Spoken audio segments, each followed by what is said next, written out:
Hello guys, in this video I'm going to show you how to add a document to start in the Docs app.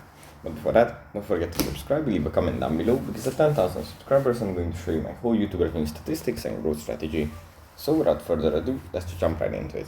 First you have to open up the Docs app, and here it opens up in the Drive files menu where we have our documents and other files.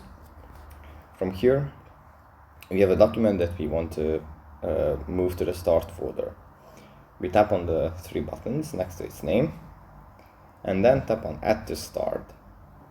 And as you can see, there's going to appear a little star there, and now this document is in the starred list.